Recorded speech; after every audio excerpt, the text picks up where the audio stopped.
गुरु प्यारी साध संगत जी, आप सभी को प्यार भरी राधा स्वामी जी। साध संगत जी, आप तो सब जानते ही हैं, बाबा जी सहारनपुर में संगत को दर्शन देने के बाद सीधा दिल्ली चले गए थे। दिल्ली एयरपोर्ट पर हजूर जी भी आ गए थे, तो बाबा जी हजूर जी और अपने बेटे गुरप्रीत जी के साथ इटली चले गए थे, क्योंकि इटली में उनको पोप जी ने मिलने के लिए बुलाया था, जो ईसाइयों के सबसे बड़े गुरु हैं। उन्होंने बाबा जी को मिलने के लिए बुलाया था। उन्होंने फ़ोन करके बाबा जी को बताया था कि हम आपसे मिलना चाहते हैं। तो बाबा जी ने उनसे पूछा कि आप किस समय फ्री होते हैं, हम उस समय आकर आपसे मिल लेंगे, क्योंकि पोप जी तो मिलने के लिए नहीं आ सकते, क्योंकि उनकी टांगें थोड़ी ख़राब हैं। इसीलिए बाबा जी ने उनसे मिलने का समय तय कर लिया। बाबा जी हजूर जी के साथ और अपने बेटे गुरप्रीत जी के साथ इटली गए थे। बाबा जी पोप जी से मिलने के लिए उनकी बताई हुई जगह पर पहुंच गए। बाबा जी ने वहां पर 1-1.5 घंटा पोप जी से बातें की। एक गुरु जब दूसरे गुरु से मिलते हैं तो बातें भी परमार्थ की ही होती हैं, या इंसानियत की बातें होती हैं। वहाँ पर कोई और बातें नहीं करते। एक गुरु दूसरे गुरु के साथ मिलकर अपने प्रेमियों की ही बातें करते हैं। पोप जी ने बाबा जी और हजूर जी और गुरप्रीत जी को खाना वगैरह भी खिलाया। बाबा जी कुछ समय पहले लुधियाना में हुई सभी बड़े बड़े गुरुओं की बड़ी सभा में भी गए थे। उसके बाद बाबा जी मुसलमानों की हज में गए। फिर उनको मोदी जी ने बुलाया तो वह राम मंदिर में भी गए। अब बाबा जी को पोप जी ने बुलाया तो वह उनको मना ना कर सके, वह उनसे मिलने के लिए इटली गए। बाबा जी हिंदू, मुस्लिम, सिख, ईसाई सबको एक ही समझते हैं। बाबा जी अभी इटली में ही हैं। वहाँ पर जब संगत को पता चला कि बाबा जी यहाँ पर आए हुए हैं, तो वहाँ पर काफ़ी संगत पहुँच गई। जब बाबा जी पोप जी को मिलकर वहाँ से बाहर निकलकर कार में बैठने लगे, तो वहाँ पर काफ़ी संगत ने बाबा जी के दर्शन किए। संगत को उम्मीद थी कि बाबा जी जो हैं वे इटली सत्संग घर में आएंगे, संगत को दर्शन देंगे और उनके साथ सवाल जवाब का प्रोग्राम भी करेंगे। लेकिन अभी तक तो इस बात का पूरा पता नहीं है कि बाबा जी इटली सत्संग घर में गए हैं या नहीं। साध संगत जी, जिसको कहीं से भी कुछ नहीं मिलता, उसे बाबा जी के दर से मिलता है। वहाँ से कोई खाली हाथ नहीं लौटता। ऐसी ही एक साखी हम आपके साथ साझा कर रहे हैं। एक सत्संगी पति पत्नी थे। उनकी शादी को 12 साल हो गए थे, लेकिन उनकी कोई भी संतान नहीं थी। उन्होंने बहुत इलाज करवाया।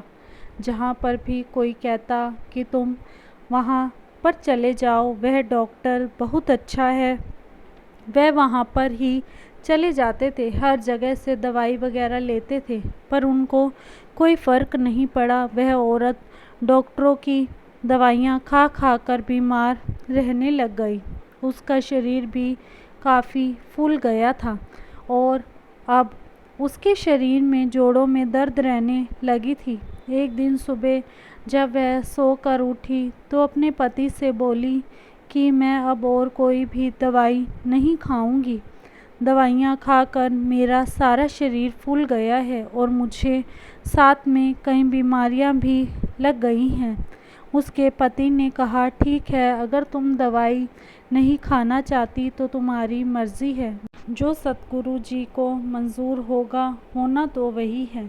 अगर हमें औलाद देनी होगी तो वह ऐसे ही दे देंगे, नहीं तो हम बिना औलाद के ही रह लेंगे, क्योंकि अगर तुम बीमार पड़ गई तो यह घर कैसे चलेगा। वह दोनों पति पत्नी हर रविवार को सत्संग तो जाते थे। अगर समय होता तो थोड़ी बहुत सेवा भी कर लेते थे। एक दिन वह औरत सत्संग घर में सेवा कर रही थी, तो वहाँ की हेड जत्थेदारनी सेवा में जाने के लिए सेवादारों का नाम लिख रही थी। तो तो उन्होंने उस औरत से कहा कि दीदी क्या आप ब्यास सेवा में जाएंगी। तो वह सोचने लगी कि आज तक मैं ब्यास सेवा पर तो कभी भी नहीं गई, शायद ये कहीं बाबा जी का बुलावा तो नहीं है। वह औरत बोली, दीदी मैं अपने पति से बात करके फिर आपको बताती हूँ। उसका पति भी वहीं पर रेहड़ी में ढेरियाँ उठाने की सेवा कर रहा था। वह पति के पास गई और बोली, इस बार ब्यास भंडारे पर हम सेवा में संगत के साथ चले। वह दोनों जब भी ब्यास जाते थे दर्शन करके और सत्संग सुनकर वापस आ जाते थे। उसके पति ने कहा, चलो देख लो, अगर सेवा में चलना है तो संगत के साथ बस में ही चलेंगे। वह बोली, फिर नाम लिखवा दूं? तो उसके पति ने भी हाँ कर दी। वह औरत फिर उस हेड जत्थेदारनी के पास जाकर अपना और अपने पति का नाम सेवा में लिखवा देती है। यह तो उनको बाबा जी ही खींच रहे थे, पहले क्यों नहीं वह कभी सेवा में गए। जब वह ब्यास सेवा में गए तो दोनों ने मन लगाकर बहुत सेवा की। उनको सेवा में आकर बहुत अच्छा लग रहा था। शनिवार को जब वह बाबा जी के कार के दर्शनों के लिए गए तो वह औरत सबसे आगे आगे बैठी हुई थी। बाबा जी की जब कार आई तो वह बहुत रोई, क्योंकि हम जब भी कोई दुख सुनाते हैं तो अपने मालिक को ही सुनाते हैं। हमारी आंखें सब कुछ बयान कर देती है। बाबा जी की ऐसी दृष्टि उस औरत पर पड़ी, उसे लगा कि बाबा जी ने मेरे सिर पर अपना हाथ रख दिया है। सत्संग सुनकर रविवार को फिर वह अपने घर वापस आ गई। साथ संगत जी 2-3 महीने के बाद ही उसे लगा कि शायद बाबा जी ने अपनी दया में हम पर कर दी है। वह डॉक्टर के पास गई तो डॉक्टर ने चेक किया और बताया कि आप सच में प्रेग्नेंट हैं। थोड़े समय के बाद फिर डॉक्टर ने अल्ट्रासाउंड करवाया। अल्ट्रासाउंड की रिपोर्ट देखकर डॉक्टर हंसते हुए बोली, आप एक नहीं 2 बच्चों के मम्मी पापा बनने वाले हैं। डॉक्टर की यह बात सुनकर उन दोनों की खुशी का ठिकाना ही नहीं रहा। पहले वह एक बच्चे के लिए तरस रहे थे, परंतु अब बाबा जी ने ऐसी दया मेहर की कि उनका घर खुशियों से भर गया। उनको एक बेटा और एक बेटी हुई। कुछ समय के बाद जब वह बच्चों को लेकर सत्संग घर में गए तो सबने उनको बधाइयाँ दी।